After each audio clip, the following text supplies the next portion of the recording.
Today's mini lesson is on annotating.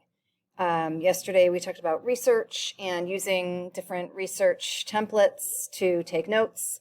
Today we're going to talk about taking notes in a different way, okay? Annotating if you have a print book and you can't write in it, stuff like that, okay? So if you've been in my English class, you are very well versed in annotating. It's any action that deliberately interacts with the text to enhance the reader's understanding of, recall of, and reaction to the text. So anytime that you write down your thoughts about the text or otherwise record your thoughts about a text, you are annotating. We do this because it helps you to remember the keywords and phrases you need for further research. It helps you remember the information that you're going to need later when you're creating your project. It helps you make connections to the text so that you can relate it more to your personal existence. Okay. And see this kid in the background who I told specifically he was not going to play Minecraft and he was going to lose his tablet for the rest of the day if he whined? See him? He's not whining anymore, is he, David? Okay. Okay. David? So anyway, you need to annotate so that you can keep track of your thoughts. Okay? Note taking. So when we annotate, I generally teach you to annotate when something surprises or shocks you, when you have questions or wonder about something, or when it confirms, challenges, or changes your beliefs, okay? If it's something you agree with, disagree with, or if it changed your mind. This is a more extensive list of things that you would annotate, but they all really fall under those big three: surprised you, questions, or the 3 C's: confirm, challenge, and change. So anytime that you're confused about something, annotate it. Ask questions so that you can find answers to them later. Anytime you want to remember something, that's really important, okay? If there's something you know you're going to need to know later and you're going to need to use later, you need to annotate it. Anytime you want to question something, if you're not sure whether or not it's accurate and you want to go back and research it more later, you should annotate. Anytime you want to summarize or put something in your own words. Anytime you want to connect it to something that you already know.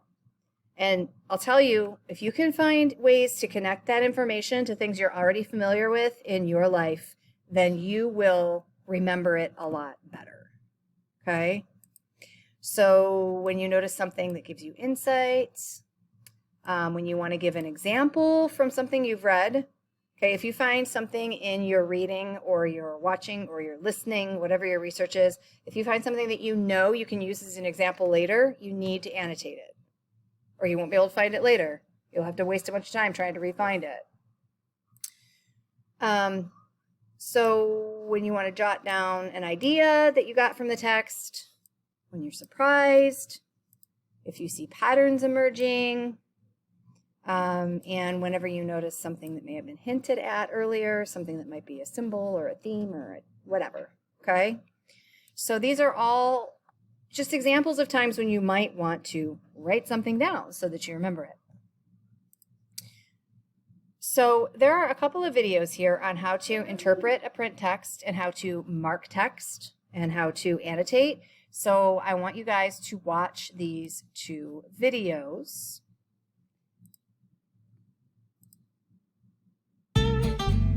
This one here is 9 minutes long, and she talks about how you can mark books, how you can if you can actually write in the book.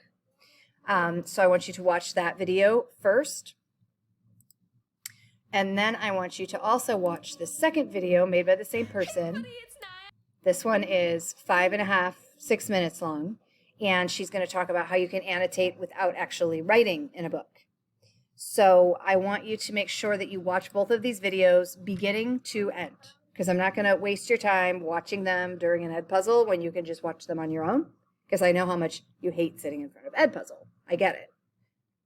So you're going to go in and do that. And then this just kind of summarizes some other ways that you can annotate. Like I love using Post-its in books. I use Post-its in books all the time. That way I can not only mark the page like a bookmark, but I can write my idea on the Post-it. So it both is a bookmark and notes at the same time. Also with Post-its, you can take them out later and you can rearrange them. So if you want to like outline something, you can arrange your Post-its so that they're in the order that you need them to be if you are writing something. Okay. So I highly recommend the Post-its. I am the Post-it queen. I have like a million Post-its. So if you're in the building and you need Post-its, just stop by my room and I am happy to give you Post-it notes. And there you go. Okay. So what you are going to do after you have watched this lesson and watched the 2 videos within this lesson is you're going to fill out this exit ticket. I want you to write down something that surprised you, something that you wonder, and how you are going to use the things that you learned in these videos and on these slides. Okay? So if you have any questions, make sure you contact me, and please note that my 5-year-old back here is still being like super duper irritating and not listening to me and interrupting my lesson. So let that be a lesson to you. You don't want kids till you're 30. Got it? Great. Talk to you later. Bye.